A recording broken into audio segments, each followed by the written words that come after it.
nama saya Hadi Setiawan. Saya adalah pengkaji pelestarian cagar budaya yang bekerja untuk Balai Konservasi Borobudur yang merupakan unit pelaksana teknis Kementerian Pendidikan dan Kebudayaan yang mempunyai tugas dan fungsi pelestarian kawasan cagar budaya Borobudur. Berkaitan dengan Borobudur sebagai warisan budaya dunia, tentu saja ada hal-hal yang dalam hal ini bersifat universal luar biasa karena merupakan warisan dunia.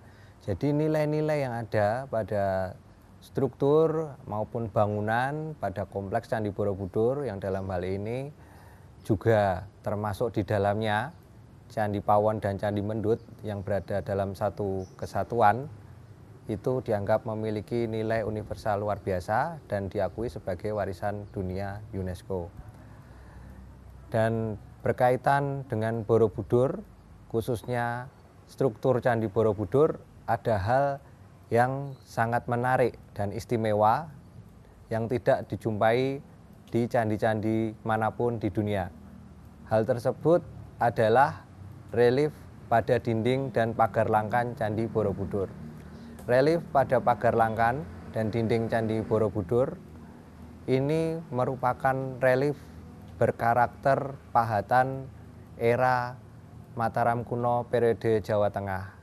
Dan dalam hal pemahatan relief juga dapat kita lihat bahwa di situ relief sebenarnya adalah implementasi dari kondisi lingkungan sekitar Candi Borobudur atau lingkungan sekitar kawasan Borobudur pada saat Candi Borobudur ini didirikan, yakni sekitar abad 8 sampai 10 Masehi.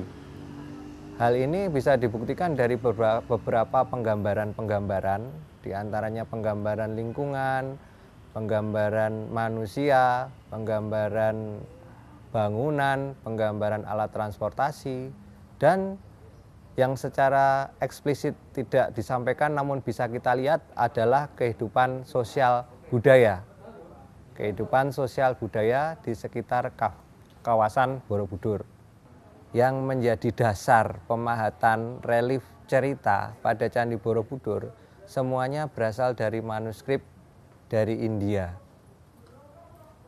Manuskrip ini tentu saja dibawa oleh budaya Hindu-Buddha pada saat itu hingga awal Masehi ke Nusantara dan sekitar abad 7 sampai 8 Masehi berpusat di kawasan Borobudur ini.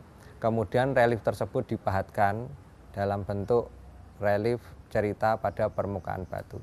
Artinya aktivitas manusia yang diceritakan atau disebutkan dalam manuskrip tersebut kemudian dipahatkan sesuai dengan aktivitas manusia yang ada di lingkungan sekitarnya. Tidak hanya aktivitas manusia saja, aktivitas kondisi alam, aktivitas sosial budaya juga diceritakan secara mendetail dan dipahatkan dengan sangat baik. Dan seperti halnya saya sampaikan sebelumnya, bahwa relief ini manuskripnya dari India, tapi yang dipahatkan ini betul-betul kondisi lingkungan Jawa kuno pada saat itu.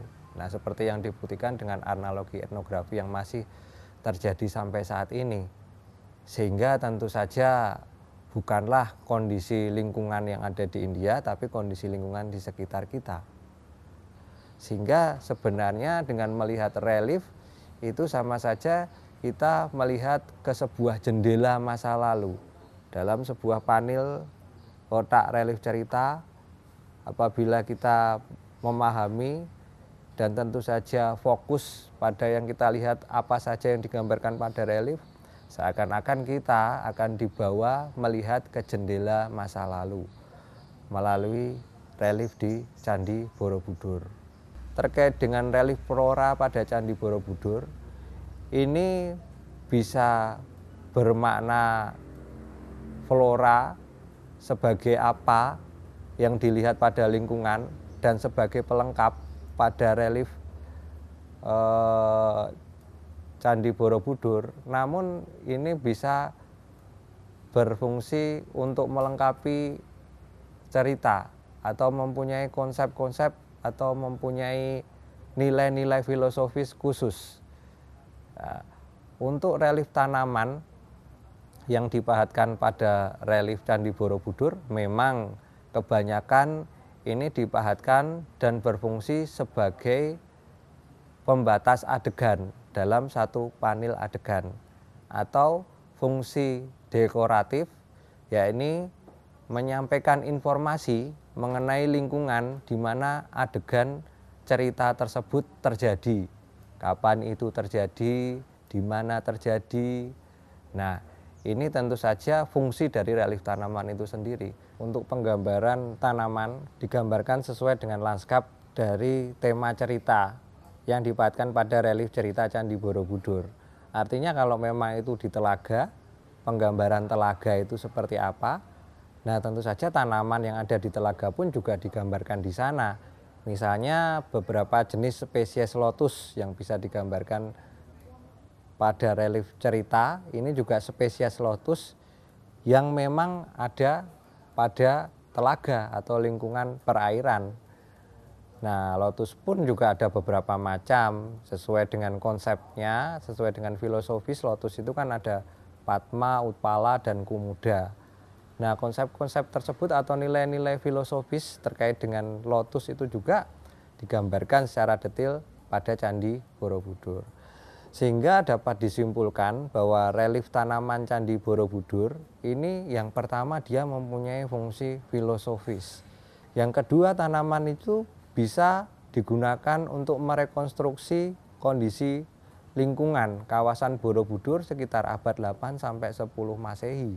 Kemudian yang terakhir, secara konseptual dalam konsep pemahatan relief cerita, tanaman itu juga mempunyai fungsi atau mempunyai maksud untuk membatasi panel atau cerita pada relief yang dipahatkan di Candi Borobudur, baik itu pada dinding dan pagar langkan.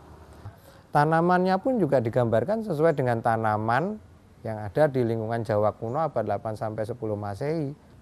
Fungsi khususnya, fungsi utamanya ada menyampaikan ajaran Buddha melalui manuskrip-manuskrip dari India yang dipahatkan pada relief Candi Borobudur. Tapi ternyata setelah dipahatkan lebih banyak lagi informasi, selain dari ajaran Buddha, kita dapat informasi terkait ilmu pengetahuan yang sangat bermanfaat untuk merekonstruksi lingkungan alam Jawa kuno abad 8 sampai 10 Masehi dan mengetahui dinamika perubahan lingkungan dan bagaimana nanti ke depannya kita melestarikan lingkungan di kawasan Cagar Budaya Borobudur.